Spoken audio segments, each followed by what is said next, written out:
So then, speaking of putting lights out, Bobby Green went out there and just absolutely mauled Jim Miller. I mean, outside of maybe like 2 exchanges, of course you're gonna land something.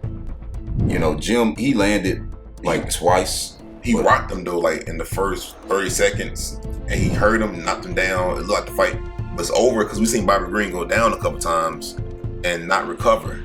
Yeah. You know, so I told you before the fight, I said Jim Miller on his best day can't beat Bobby Green on his worst day. And the reason why I say it is, if you look at the people who beat Jim Miller, a lot of these guys are mid-tier guys. And it's like, bro, you got beat by Alexander Hernandez. And that's the thing, man. Jim Miller is a dog, man. He tough. He had every reason to quit in that fight. But if you really go look at it, if you look at the people that he beat, dude, let's go since COVID. Look at the people he beat. Roosevelt Roberts, Eric Gonzalez, Nicholas Mota, Cowboy Cerrone, Jesse Butler, Gabriel Benitez. Dude, I mean, what are we talking about here, man? And I think this is affecting his legacy, too. I hate to say this, man, no disrespect to Jim Miller. Of course not, because, you know. But the thing is, you're beating these people who we don't even know who they are. Let's keep it a book, man. Like some of these guys, I've never even seen them fight before. But then you beating them, you're getting all these records of wins and stuff. And then you fight somebody that's a step up the competition. And you lose almost every time. Every round. Almost. It's just crazy. Now, obviously, he's super durable, super tough and everything. Competed at UFC, what, 100? 100, 200, and 300. Yeah, that's legendary. I just hate that you got guys like Kevin Lee. You got guys like Donato. Every fight they fight in the UFC is tough. Killers. But then you got guys like Jim Miller, man. He's fighting guys making their UFC debut. Well, they got 1 or 2 fights in the UFC, and meanwhile, you got 30. It's like, dude, that's kind of crazy. But I do know that he had like a condition. So maybe it was one of those things where like he can fight, but no matter how tough you are, you still got to watch that condition. Do you see what I'm saying? Yeah. That was my only thinking about that, is like, that was my logic as to why he could be on win streaks and then fight certain people, but then never have to fight high level opponents. Is that, but also you can't really get mad at that strategy either, because we want guys like Kevin Lee to take that approach. But a lot of them didn't get the opportunity to pick and choose, and they had to take whoever the UFC, even if it was on short notice. No, you're fighting this person. How I'm supposed to be ready in a few weeks, and I'm fighting the top 5, top 3 guys in the world. That's crazy. That's kind of impossible. But then they rack up all these losses and they don't get no records. They get kicked out the UFC and stuff like that. But Jim Miller is tough, man. But sometimes I just look at the record and I'm just like, man. I don't think he's a Hall of Famer, man. And this conversation might be kind of controversial. And again, this is no disrespect. Obviously, it don't get no tougher than Jim Miller. I've been watching him for a long time. When he fought Frankie Edgar, that's how far. I'm talking about not in the UFC. I'm talking about at the beginning of their careers. I've been following his brother Dan Miller back when he fought in the IFL. I've been watching these guys for a long time. But it's like, realistically, at a certain level, Jim would always get beat. And then at some point in his career, they just started throwing him kind of cans. I mean, this is gonna sound disrespectful, even though it ain't meant to be to those fighters or to Jim, but I'm just being honest. And then you look at people like, we made a short about Renato Moicano. He started off, you got to fight Jeremy Stevens, you got to fight Calvin Kattar, you got to fight Jose Aldo. I'm like, whoa, what? This kid just barely made it to the UFC, and you throwing him straight killers. And then other people get to kind of, you know. I think you can argue that he should be in the Hall of Fame off other attributes. Like what? His toughness. And the reason why I say that is we've seen guys go out there and they lose, they get knocked out in the first round, they get submitted bad. But I want to say this, if you get just beat up for 3 rounds and it's not remotely competitive, you should go to the Hall of Fame. It's not just that. It's that mixed with other things, man. I was just saying, like, because are you saying like longevity? Yes, longevity, man. Like you see him. It's kind of like, I know it's a different sport, but we see some basketball players, and for example, James Harden, he's always been in the playoffs his whole career, and I know he hasn't won, but that's still something that's remarkable itself. And I know we always remember the winners who won the whole thing, but sometimes you got people who they didn't necessarily win the whole thing, but they made it far. And maybe he's in a category of his own to where. But Hall of Fame is still kind of, you know. But the thing is, you got to understand, you got people like John Jones who will be in the Hall of Fame, right? But then you also got other people in the Hall of Fame, and you kind of question if they should be. I think there should be, okay, if now that we're going there, I think there should be tiers of the Hall of Fame. Every Hall of Fame shouldn't be the same. You can't put the Jim Miller Hall of Fame in there with the John Jones Hall of Fame. You just can't do that.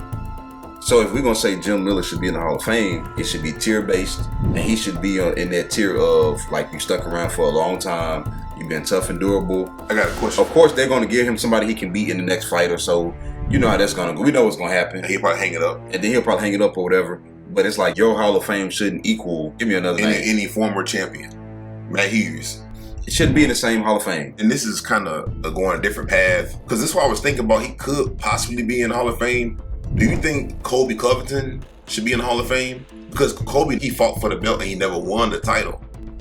How is what Colby Covington did any different from what Jim Miller did? Because they never really won the championship. Well, the thing is, Colby made it way further. Because now you can't say Colby you can't say Colby don't make it if Jim made it. Exactly. You see where I'm going with that now? No, but Colby, he actually accomplished more. Dude, I think that what we're letting Jim Miller get in the Hall of Fame by the smallest margin possible that you can say. If that's the case, then Bruce Leroy should be in the Hall of Fame because he's been around a long time too, and nobody thought he would. But obviously, he shouldn't be. But what I was saying is, obviously, you can't compare Jim Miller's career to Colby's career. That's a big gap between like a John Jones and Colby Covington.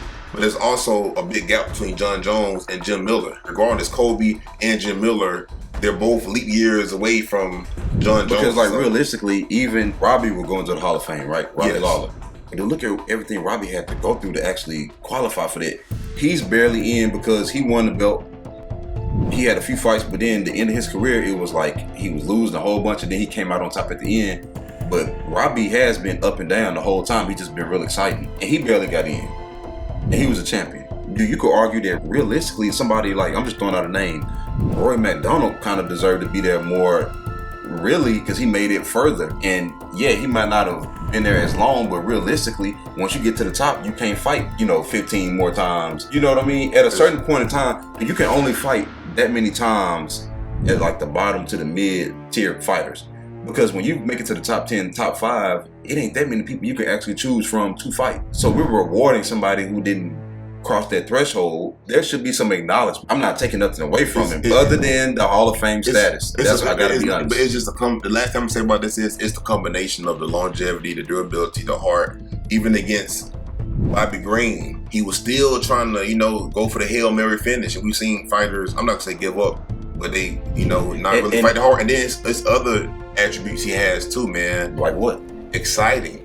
Finisher. Against who? I'm saying we've seen people in the UFC don't get no finish. But dude, when you got 37 wins and then they're making you fight people who got 2, maybe 3 fights in the UFC, what's supposed to happen? You're supposed to embarrass them. You're supposed to run over them. You got double the losses than they have total career fights. Some of these guys he was fighting, they got wins over in the last 2 years. But again, my takeaway from this is, I'm not saying there should be no acknowledgement, because obviously what he's done has been incredible to stick around. Because we've seen guys, they can't string together 2 or 3 wins. They get a few opportunities and then they be gone back to Bellator. If Jim Miller, if he can go to the Hall of Fame, that opens up doors for a lot of guys going. Because now Colby Covington, now Gilbert Burns, now you got other guys. Because they at least competed for belts at the end of the day. It was somebody else, Jorge Masvidal. I hate to say it, dude, look at like Jack Della Maddalena has made it farther than Jim Miller in his own respective weight class. Exactly. And that's tough, man. They went to it tough. He made it to the top 10, and Jim didn't do that. And Jack actually won fights that we thought he would lose. Nobody thought he would make it this far. And Jim never really got over their hurdle. If he should get in, it should be some type of tier thing, man. NBA, you got first team all NBA, second team all NBA. Right. So it's like, why is it not like that in MMA? Why is it not like that in the UFC? Yeah. They do need to have some type of separation of categories based on your Hall of Fame status, because the Jim Miller Hall of Fame should be on the level of the George St. Pierre Hall of Fame. It just shouldn't be the same Hall of Fame. But he might deserve to be in the Hall of Fame too if you combine just everything, his career, the fact that he don't really pull out the fights. It's a lot of things, man. That 100%. We see what comes out in Paulo. Both. You're right. You never know when these guys. He shows up every single time. He shows up, man. He's got Paulo, man. I can't even bet on Paulo, man. I don't even know if he's gonna make it to the fight until we see the tail of the tape. Okay, does that mean Hall of Fame though, or does that mean some other? He just had a great career. Is there some other designation or title? You know what I mean? He had a really good career. But I'm saying there should be a name for that, or we let some older guys get by with legend because they think about the Mark Coleman's. He would never survive the heavyweight now. he wouldn't have survived 10, 15 years ago. We saw that.